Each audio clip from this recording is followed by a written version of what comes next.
Civil प्रक्रिया संहिता 1908 के अंतर्गत जो टॉपिक चल रहा है वह है प्रारंभिक आपत्तियां। पिछले जो वीडियो लेक्चर में आपने देखा कि वादी के द्वारा जो वाद दायर किया जाता है न्यायालय के समक्ष, तो प्रतिवादी उसके संबंध में आपत्ति उठा सकता है। जैसे पिछले वीडियो लेक्चर में आपने देखा कि प्रतिवादी के द्वारा प्रारंभिक आपत्ति उठाई जा सकती है कि उसने अपर्याप्त न्याय शुल्क अदा नहीं किया है, या फिर वादी के द्वारा अगर निर्धन व्यक्ति के रूप में आवेदन किया गया है न्यायालय के समक्ष, तो प्रतिवादी यह आपत्ति उठा सकता है कि वादी निर्धन व्यक्ति नहीं है। प्रतिवादी के द्वारा यह भी आपत्ति उठाई जा सकती है कि उसका सिविल राइट नहीं है, अर्थात उसका कोई दीवानी अधिकार नहीं है। प्रतिवादी ये भी आपत्ति उठा सकता है कि इस वाद के संबंध में जो वाद हेतु कारण है वो उत्पन्न नहीं हुआ है, अर्थात कॉज ऑफ एक्शन अराइज नहीं हुआ है। और न्यायालय के समक्ष प्रतिवादी के द्वारा यह भी आपत्ति उठाई जा सकती है कि कुछ मामलों में न्यायालय की या अन्य किसी प्राधिकारी की इजाज़त की आवश्यकता होती है और वादी के द्वारा वो इजाज़त नहीं ली गई है। तो इसके संबंध में जो अगला पॉइंट है वो है प्रतिवादी के द्वारा कुसंयोजन या असंयोजन के आधार पर भी आपत्ति उठाई जा सकती है। अगर वादी ने दावा दायर किया है और उसमें कुसंयोजन अथवा असंयोजन की स्थिति है, तो प्रतिवादी के द्वारा प्रारंभिक आपत्ति उठाई जा सकती है। अब सवाल आता है कि कुसंयोजन और असंयोजन के क्या परिणाम हैं। नंबर 1, अगर कुसंयोजन अथवा असंयोजन सहास्य है, कैसा है? सहास्य है, तो ऐसी दशा में दावा क्या कर दिया जाएगा? खारिज कर दिया जाएगा।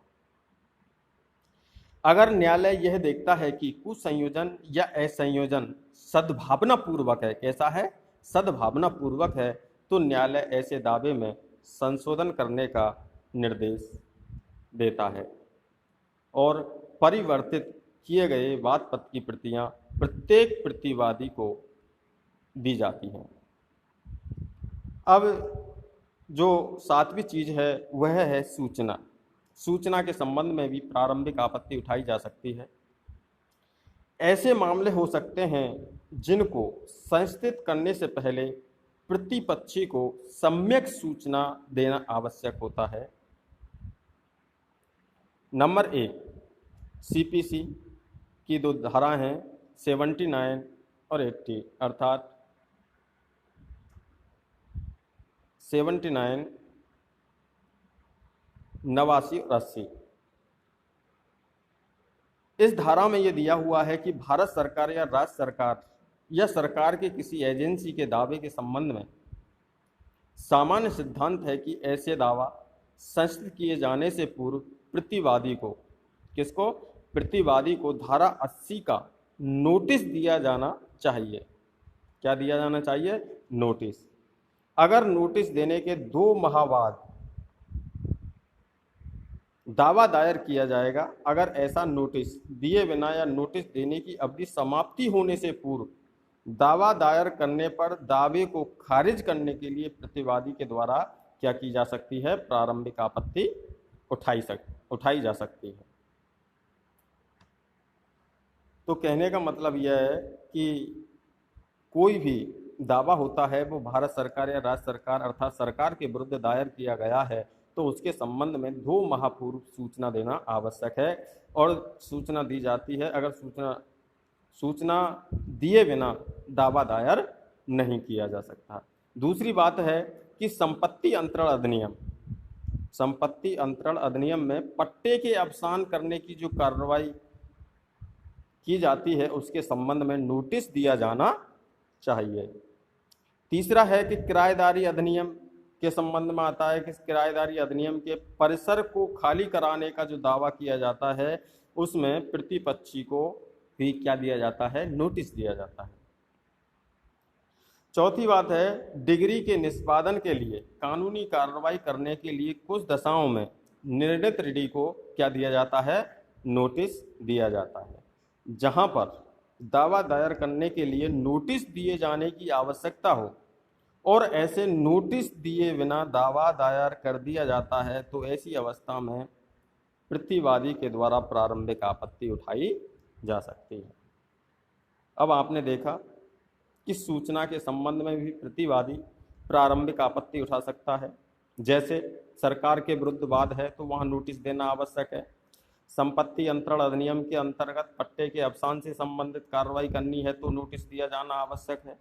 किराएदारी अधिनियम के संबंध में परिसर को खाली कराने का दावा किया जाता है तो भी प्रतिवादी को नोटिस दिया जाना आवश्यक है। डिग्री के निष्पादन के लिए कानूनी कार्रवाई करने के लिए कुछ दशाओं में, अर्थात कुछ दशाएं हैं जिनमें निर्णित ऋणी को नोटिस दिया जाना चाहिए।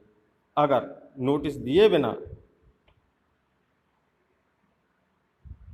दावा दायर कर दिया जाता है तो ऐसी अवस्था में प्रतिवादी के द्वारा क्या उठाई जा सकती है, प्रारंभिक आपत्ति उठाई जा सकती है। अब अगला जो पॉइंट है वह है परिसीमा के संबंध में। परिसीमा या मर्यादा के संबंध में भी प्रारंभिक आपत्ति उठाई जा सकती है।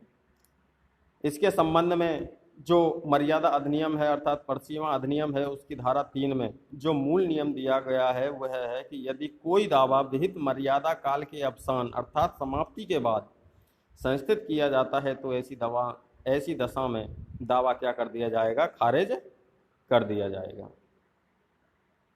चाहे प्रतिवादी की तरफ से कोई आपत्ति नहीं आई है तो भी अगर स्पष्ट तौर पर लगता है कि दावा विहित मर्यादा काल की समाप्ति के बाद दायर किया जाता है तो उसे खारिज कर दिया जाएगा। अगर कानूनी कार्रवाई मर्यादा अवधि के समाप्त होने से पहले संस्थित की गई हो तो ऐसी अवस्था में प्रतिवादी को प्रारंभिक आपत्ति उठाने का हक मिल जाता है। तीसरी बात है कि प्रार्थी या आवेदक को मर्यादा अवधि की मर्यादा अधिनियम की धारा 5, कौन सी धारा 5, ये धारा 3 का क्या है, एक्सेप्शन है, अपवाद है, जो कि मर्यादा अधिनियम परिसीमा अधिनियम की धारा 5 में दिया हुआ है के अंतर्गत लाभ प्राप्त करने का अधिकार है। धारा 5 के अनुसार विहित मर्यादा काल की समाप्ति के बाद किसी आवेदन को या अपील को न्यायालय के द्वारा क्या किया जा सकता है, ग्रहण किया जा सकता है। अगर ऐसी देरी का कोई कारण हो और ऐसा कारण उचित और ऐसी उचितता से क्या हो, न्यायालय संतुष्ट हो, ऐसे हर मामले में प्रतिवादी को प्रारंभिक आपत्ति खड़ी करने का हक होगा कि प्रचलित कारण उचित नहीं है। चौथी बात है, अगर कोई भी आवेदन या अर्जी या रिट पिटीशन पेश करने का मर्यादा का कोई काल विहित नहीं है तो ऐसी दशा में विपक्षी को अनुचित देरी के सिद्धांत, कौन सा है कि अनुचित देरी के सिद्धांत पर प्रारंभिक आपत्ति उठाने का हक होता है। अब प्रतिवादी क्षेत्राधिकार के संबंध में भी आपत्ति उठा सकता है।